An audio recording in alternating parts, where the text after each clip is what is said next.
بسم الله الرحمن الرحيم. الحمد لله رب العالمين، والصلاة والسلام على رسول الله صلى الله عليه وآله وسلم وآله وصحبه ومن والاه. أما بعد، أدب الطبيب المسلم، آداب za daktari wa Kiislamu.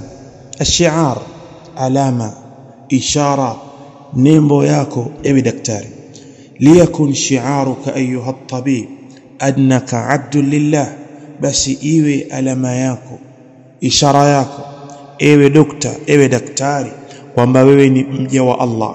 Tualiju ibadallah, unawatibu waja wa Allah, ta'atan lillah, hali yakuwa ni mwenye kumtii Allah, wahtisaban lima inda Allahi qabla kulli shay, na kutaraji kwa yale yaliyoko kwa Allah kabla chochote. Iwe lengo lako, tiba yako unaifanya, unataraji yale yaliyopo mbele ya Allah. Pole wako kwa wagonjwa, ukarimu wako, kujitoa kwako, si kwamba upate cheo, usifiwe, mshahara uwe mzuri, upate sifa katika jamii. La, iwe ihtisaban lima inda Allahi, kutaraji ujira kwa yale yaliyoko mbele ya Allah kabla kulli shay'in. وهذا أعظم شأنا، na hilo jambo kubwa zaidi. Wa akramu ajran, na ndio jambo lenye ujira wa utukufu zaidi. Min alqiyam bil amali tahta ayi shi'ar akhar, kuliko kufanya kazi, kusimamia chini ya nembo nyingine yoyote. Inawezekana ukawa mtumishi wa serikali au sekta binafsi katika maeneo mengine, mtu akawa na bidii, juhudi kubwa, lakini hawezi akafanana na cheo alichokuwa nacho daktari ambaye atakayekuwa na taraji ujira wake kwa anachokifanya kwa Allah. Sharaful mihna, hii inaashiria utukufu wa kazi hii, au aliltizamu biqasam, kule kulazimiana na viapo. Na wenyewe wanafahamu madaktari abqirat, yani ile hali ya kuwapa daktari kuchukua dhamana katika kazi anayoifanya, au ilmu lililmi, au elimu kwa elimu, watibbu litibbi, na tibba kwa tibba, wa irdha'u dhamir, na mtu kuiridhisha hali yake ya moyo, mawazo yake na kile kinachompitikia katika nafsi yake, au ma shabaha dhalika, na au mfano yale ambayo ni kufanya na hiyo. Waltakun niyatuk wa qasduka takhfifa kurbati an muslimin au an makrubin, na iwe nia yako ewe daktari na kusudio lako ni kufanya takhfif, kumfanyia wepesi muislamu kwenye tabu iliyomfika, au makrubin, au mtu aliyeingia katika hali ya matatizo na msononeko, au kashfi bala, au kuondosha lile bala, au dhurrin anhu, au dharra ambalo limemfika mtu kamuondoshea. Fayakshifu Allahu ta'ala bihi anka kurbatan min kurabi yawmil qiyam, unapomuondeshea mgonjwa tatizo, bala, madhara, shida, Allah naye atakuondoshea wewe kwa mgonjwa huyo shida na tabu katika tabu za siku ya kiyama. Tilka allati la kashifa laha illa Allah subhanahu wa ta'ala, hiyo tabu ya siku ya kiyama hakuna kuiondosha zaidi ya Allah subhanahu wa ta'ala. Wa'lam annaka qabla an takuna tabiban tahmilu shahadatan fi at-tibb, fahamu ndugu yangu, kabla ya kuwa daktari umechukua shahada ya udaktari, ima una degree au na PhD au na master au zaidi ya hapo, au katika cheo kingine cha udokta. Fa innaka muslimu tahmilu shahadatayn, basi fahamu kwanza kwamba wewe ni muislamu unabeba shahada mbili, nuran wa basira, katika hali ya nur, mwanga na uoni, i'tiqadan wa iltizaman, unazibeba shahada hizo mbili katika hali ya kuitakidi na kulazimiana nazo.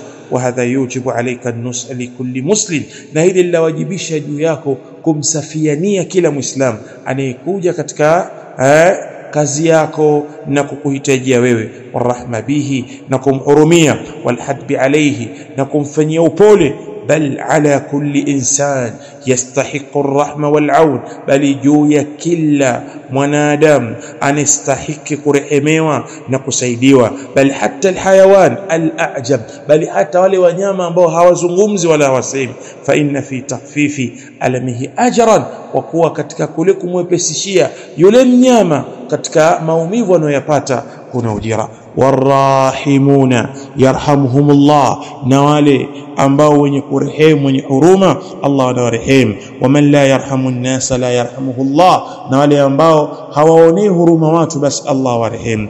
Qala sallallahu alayhi wa alihi wasallam, ahabbu an-nas ila Allah, mtume anasema watu ambao Allah anawapenda zaidi, watu wenye kupendeza zaidi kwa Allah, anfa'uhum linnas, ni wale ambao wenye kuwanufaisha zaidi watu. Wa ahabbul a'mali ila Allah azza wa jalla, na amal yenye kupendeza zaidi kwa Allah, surur yudkhiluhu ala muslim, ni furaha ambayo mtu anaingiza kwa muislam, au yakshifu anhu kurba, au akawa namuondoshia shida, au yakdhi anhu daynan, au akawa namkidhia deni, amefikwa na shida ya deni akawa mtu anamuondoshia deni lile muislamu mwenzake, au yatrud anhu ju'an, au akamuondoshia njaa akampa chakula.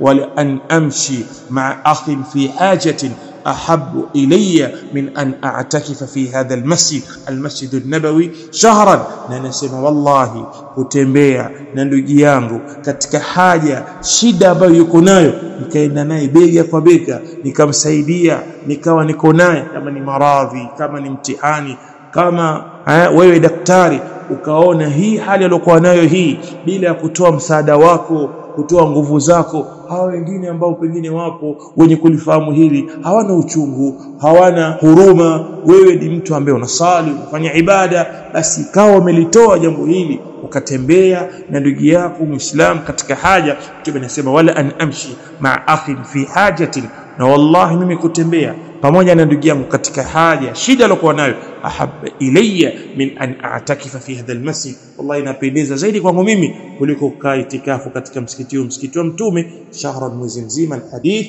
wa huwa hadithun sahih. Wa akhraja Muslim an Iyad ibn Himar قال قال رسول الله صلى الله عليه وآله وسلم أهل الجنة ثلاثة, mtume anasema watu wa peponi ni aina tatu. Dhu sultan muqsitun muwaffaqun, yule mwenye cheo, mwenye hadhi, mwenye utawala, tena akawa ni mwadilifu, aliwafikishwa katika haki. Wa rajulun rahimun raqiqul qalbi bikulli dhi qurba, na mtu ambaye ni mpole tena mwenye huruma, moyo wake ukawa ni laini kwa kila aliyekuwa jamaa yake wa karibu na muislam.